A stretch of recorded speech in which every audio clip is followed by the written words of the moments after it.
Fala pessoal, o Anderson falando, mais um vídeo aqui no nosso canal Investimento Inteligente. Esse vídeo agora iremos falar um pouco sobre três passos, três dicas importantes para você conduzir melhor as suas finanças, tá? Três dicas poderosas de como conduzir suas finanças. Detalhe para essas dicas que não somente elas são importantes, mas elas eu as considero mais importantes, principalmente para aqueles que estão iniciando nessa fase de controle financeiro, dessa fase de pôr as contas em dias, de controlar as finanças, principalmente para quem é jovem ainda e não tem nenhuma experiência com dinheiro. Tá bom, pessoal? Então vamos para três dicas muito rápidas aqui, muito objetivas, para que a gente consiga conduzir o conteúdo bem fluido, tá bom? Mas sem mais delongas, roda a vinheta. Primeiro passo, primeira dica é que a reserva de emergência ela é obrigatória em todas as fases do seu controle financeiro. Mais uma vez, reserva de emergência ela é obrigatória em todos os casos de planejamento financeiro. Você precisa montar, construir uma reserva de emergência antes de qualquer coisa, antes de até mesmo de investir. Porque com ela você vai ter a tranquilidade de conduzir as suas finanças sem ter a necessidade, por exemplo, em uma emergência, que vender seus ativos, ou muito menos, que é pior ainda, inclusive, contrair dívidas para tapar certos buracos, né? Então, com uma reserva de emergência bem estruturada, o que eu indico entre 3 e 6 vezes o seu custo fixo mensal. Então, se você tem essa reserva de emergência bem estruturada, bem montada, você dificilmente passará sufoco em algum momento de sua vida, em alguma parte, uma fase de sua vida, da sua carreira, que você vá conduzir. Até porque você vai ter uma boa gordura de emergência ali, no caso de imprevisto, no caso de um desemprego, ou de uma doença, ou algo do tipo. Ah, o carro deu problema, o carro deu prego ali, precisei trocar uma peça. Eu não vou precisar fazer um empréstimo, passar um cartão de crédito e que, de fato, o cartão de crédito já é o próximo passo, a próxima dica, que é muito importante também, mas eu não vou precisar usar de outros artifícios para conseguir dinheiro para tapar aquele furo, para solucionar aquele problema, né? Haja vista de que todas as formas de conseguir dinheiro sem você ter o dinheiro, isso é uma linha de crédito, e créditos requer juros, e juros fazem você perder dinheiro, né? Ao contrário, quando nós recebemos juros, que é por uns investimentos, né, em renda fixa, renda variável, enfim. Quando os juros ele é positivo para nós, quando nós recebemos juros, ótimo, perfeito. Juros compostos nos ajudam, somos muito amigos, inclusive, de juros compostos para nós. Mas pagar juros compostos, pagar juros, aí não. Vai contra o nosso planejamento financeiro, contra a nossa verdade absoluta quanto a dinheiro. Tá bom? Então, vamos para o próximo passo, sem mais delongas. Dica 2, passo número 2 é cartão de crédito não é, mais uma vez, cartão de crédito não é uma extensão do seu salário.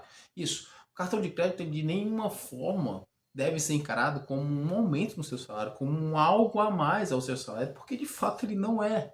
Se você recebe R$ 2.000 por mês do seu trabalho, você recebe R$ 2.000 por mês. A sua renda é R$ 2.000 por mês. Se você tem um cartão de crédito com R$ 1.000 de limite, você não recebe R$ 3.000 por mês, porque você tem 2.000 de renda e 1.000 de cartão. Você recebe R$ 2.000, a sua renda é R$ 2.000.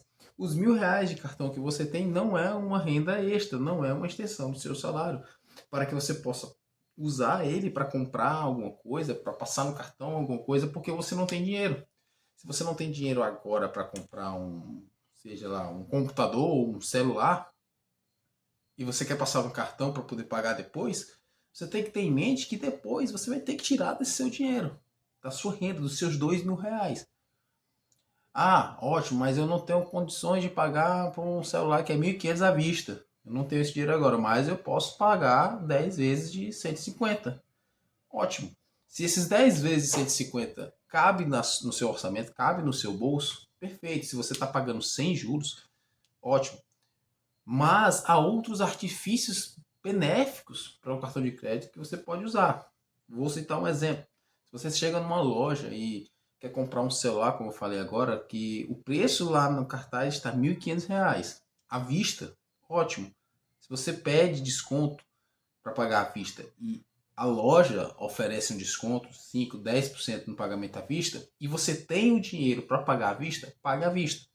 Mas se você não tem o dinheiro para pagar à vista, então pague parcelado, desde que a parcela esteja dentro do seu orçamento. Mas um detalhe bem grande: eu não sou contra o uso de cartão, muito pelo contrário. O cartão de crédito, principalmente para quem recebe pouco, pode ser uma salvação, mas também pode ser um abismo. Se você não utilizá-lo da forma correta, controlando o que você está fazendo, você perde o controle de fato e vira uma bola de neve gigantesca que você não consegue mais controlar. Se você acha que pode pagar R$ 150 por mês em um celular, ótimo. Se está dentro do seu orçamento, se no final do mês você vai ter e não vai lhe faltar, perfeito. Mas o problema está quando você compra um celular para pagar 150 por mês, está folgado no orçamento. Mais para frente você vê a necessidade, por exemplo, de uma mesa para sua casa. A mesa só vai lhe custar R$ 50 mensais, porque você não tem o dinheiro para comprar ela à vista, você vai comprar no cartão. Você compra ela para pagar em 10 de 50, por exemplo. Só que você não parou para pensar que você não vai pagar só R$ 50 por mês dela. Você vai pagar R$ 50 por mês dela, mais R$ 150 do seu celular, contabilizando R$ 200 por mês. Então já vai aí, se você recebe R$ 2.000 por mês, já vai 10% do seu salário em apenas 2 itens por mês durante 10 meses. Então veja que se você não tomar cuidado com o cartão de crédito, ele pode te transformar num refém da dívida, num refém do crédito, e vai te prejudicar, isso vai te deixar endividado, vai tirar teu sossego. E se você montou uma reserva de emergência, muito provavelmente você vai ter que usá-la para cobrir esse buraco, porque você não está tomando boas decisões com relação a cartão de crédito. Mas o cartão de crédito também lhe oferece milhas, lhe oferece cashback. Então, se você consegue fazer isso, se você tem cartões de crédito com essas funcionalidades, você pode usá-los para ganhar pontos, para ganhar milhas, para ganhar descontos, né, cashback, retornos após as compras. Né? Alguns postos de gasolina usam programas de cashback ao colocar combustível em seus aplicativos. E isso é muito bom. Quando você usa dessa forma, você está usando de maneira inteligente para, de fato, trazer dinheiro para você, para fazer realmente você controlar o seu dinheiro. Mas, novamente eu falo, há uma linha muito tênue entre o uso do cartão de crédito e a dívida. Então, se você vê que não consegue ter esse controle ainda, que você ainda não tem esse controle financeiro acirrado, que você ainda não tem esse costume de controlar suas finanças, ainda opte por não usar cartão de crédito. Evite de usá-lo. Deixe para usá-lo quando suas finanças estiverem toda ok, toda em dias, e você começa a usar um cartão somente, um limite baixo, e vai utilizando, e vai tentando de pouquinho em pouquinho, vai controlando o que você está fazendo nela. Uma dica muito poderosa que eu dou para agora, inicial, né? Eu não vou me aprofundar no cartão de crédito, mas uma dica muito poderosa é reservar uma parte do seu orçamento para parcelas. Não como meta, mas como orçamento. Então, se você consegue liberar 10% da sua renda para usos de cartão de crédito, esses 10% eles não devem ser encarados como meta de uso. Muito pelo contrário, eles devem ser encarados como orçamento. Se você precisa comprar algo no cartão de crédito parcelado, porque você não tem o dinheiro para pagar à vista, ótimo. Pague, compre aquilo que você quer comprar, desde que a parcela dele fique dentro deste orçamento dos 10% que você falou, que reservou para o seu uso de cartão de crédito. Ah, mas eu só reservei 5%. Ótimo. 5%, 15%, ótimo. Só que, um cuidado. Eu não indicaria mais do que 10%. 15% já é estourando o limite do limite e eu não indicaria ainda. No máximo 10%. Mas alguns conseguem controlar aí em meados de 15%. Ótimo. Se consegue controlar com esse orçamento, perfeito. Caso contrário, mantenha nos 10. E um detalhe aqui, há pessoas que preferem centralizar todas as dívidas no cartão. E sim, é uma ótima saída para controlar as finanças. Mas, novamente eu falo, se você não é acostumado a controle financeiro, não opte por essa saída. Faça de maneira à vista, faça o uso do dinheiro mesmo que você tem, pague à vista, pague em espécie, no débito, no Pix. Evite o cartão de crédito, tá bom? Mas se você já tem uma certa experiência, é bom se aprofundar um pouco no uso do cartão de crédito. E mais um ponto positivo no cartão, e aqui quero ser bem breve, é o seu score. Né? Você consegue aumentar o seu score no Serasa muito mais fácil usando o cartão de crédito, aumentando assim sua boa relação com os bancos, né? Fazendo assim com que você tenha boas linhas de crédito com juros muito baixos. Né? E isso é muito bom para quando você precisa de uma linha de crédito para determinada função, tá ok? Mas basicamente essas são as funcionalidades, as atribuições de um cartão de crédito no seu orçamento que de fato precisa. Você precisa ter esse controle e saber que o cartão de crédito é muito importante também para as suas finanças, sabendo utilizá-lo, sabendo controlá-lo, tá bom? E uma terceira e última dica, antes, obviamente, de concluirmos esse vídeo, seria mais precisamente uma maneira, uma visão do que eu acredito para o seu orçamento. Vejam que nós temos despesas fixas e despesas variáveis, né?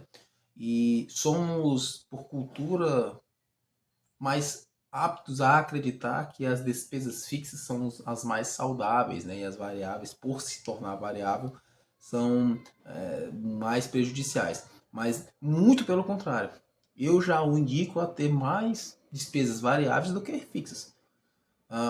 Pensem comigo, se você tem 70% da sua renda comprometida em despesas fixas e os outros 30% é em outras coisas, despesas variáveis, né? Investimentos, reservas, etc. E lazer. Se você tem 70% da sua despesa, que já é alta, da sua renda, como despesa fixa, você tem um problema, porque se algum problema acontecer, se algo te fizer não ter algum dinheiro para pagar alguma dessas despesas, você não vai ter de onde tirar. Então veja, se 70% da sua renda está comprometida com despesas fixas e acontece algum problema de saúde, problema no seu carro e a sua reserva financeira você não tem ou ela não vai conseguir comportar a solução daquele problema, você precisa ter de onde tirar o dinheiro. Se você não tiver aquele dinheiro, pode causar algum problema. Então veja, se te falta dinheiro para pagar por um exame médico ou um medicamento para você ou para alguém que você conhece ou algum plano de saúde emergencial ou até mesmo um conserto no carro, enfim. Se você precisa desse dinheiro que é algo que não é rotineiro, mas sim pontual, você precisa tirar dinheiro de alguma coisa. Se você tem maior parcela da sua renda comprometida com despesas fixas, dificilmente você vai conseguir tirar de algum canto. Até porque se você tirar da energia, você vai ficar sem energia. Se você tirar da sua água, você vai ficar sem água. Se tirar da sua internet, você fica sem internet. Se você tirar da sua parcela do financiamento do carro, você já fica com um risco de busca e apreensão. Se você quiser tirar do seu apartamento, do seu aluguel, você não pode, porque corre o risco de você sair, ser despejado. Então, veja que as despesas fixas, o nome já diz, é fixa. Você não consegue mexer, você não consegue escolher deixar de pagar por algum mês. Você tem que pagá-las todos os meses, quer queira você ou não. Se você tem a maior parcela de despesas fixas na sua renda, isso quer dizer que você não tem massa de manobra, você não tem condição alguma de manobrar essa despesa. Ao passo de que se sua despesa maior fosse as variáveis, por exemplo, você conseguiria deixar de pagar algo. Eu vou deixar de sair um pouco mais esse mês para poder tapar aquele buraco, aquele problema que deu, que eu tive que resolver, que eu tive que tirar do orçamento a mais do que eu esperava. Mas você tirou de uma despesa variável e não de uma despesa fixa. Então, se você consegue enxugar a sua despesa fixa ao máximo, ao ponto que a sua despesa variável fica maior que a sua despesa fixa, isso é benéfico para você, isso é melhor para você manobrar, fica mais fácil. Se ao invés de 70% da sua renda ser fixa, despesa fixa, ser apenas 40%, ser apenas 30%, isso quer dizer que você tem muita massa de manobra, muito capital para manobrar numa situação de emergência ou de urgência. Né? Então, você fica menos refém da linha de crédito, fica menos refém de uma possível dívida que você vai fazer para novamente tapar um buraco. Mas veja, aqui já para concluir, as 3 poderosas dicas que eu lhes dei, todas elas, o ponto primordial é ter disciplina. Você precisa ter disciplina Por que que a disciplina é o ponto primordial? Porque sem disciplina você não monta uma reserva de emergência, sem disciplina você não consegue utilizar um cartão de crédito de maneira correta, sem disciplina você muito menos vai conseguir lidar com as suas despesas fixas, deixando ela menor que as despesas variáveis. Então, o ponto principal para você é ter disciplina. Trace um objetivo. Aonde você quer chegar? Se é quitar suas dívidas, trace esses objetivos. Veja o que você precisa fazer para alcançá-los e com base nisso, planeje. Com base nisso, trace ali passo a passo o que você precisa fazer. Eu preciso economizar isso, preciso cortar isso, preciso diminuir no meu lazer um pouco, preciso cortar um pouco ali essas assinaturas que eu tenho a mais. Eu tenho 2, 3 planos de streaming de TV, eu vou cortar 2, eu vou ficar só com um. Eu tenho ali algumas assinaturas, né, de academia, assinatura. Eu falo, tem uma assinatura de uma academia, vou cancelar um pouco, vou praticar um pouco de corrida, vou fazer um pouco de exercício ao ar livre durante um período. Lembrando, todo esse projeto de enxugar as suas despesas, ele tem que ter um período, ele não pode ser para sempre. Ele precisa ser um período. Lógico que se você consegue enxugar as suas despesas fixas num período mais longo sem tirar o seu conforto, melhor ainda. Se você consegue tirar algumas coisas, alguns excessos que você está tendo em despesas fixas, sem a custa do seu conforto, se você está bem com isso, ótimo, permanece assim, enxuga cada vez mais os seus custos e aumenta assim a sua poupança, aumenta assim o seu valor de reserva e seus valores de investimentos.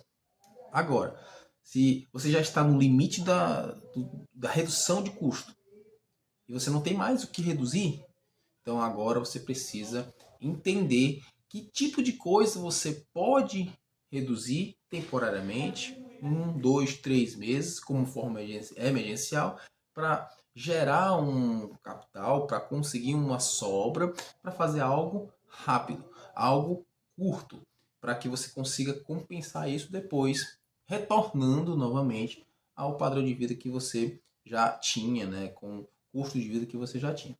Mas lembrando, tudo isso é com base no planejamento, tá bom? Eu estou à disposição para tirar suas dúvidas, para poder responder as suas perguntas sobre finanças, sobre investimentos. Não se esqueça, após esse vídeo, de deixar o seu like, se inscrever no nosso canal, ative ali o sininho para poder receber as nossas notificações ao sair um vídeo novo.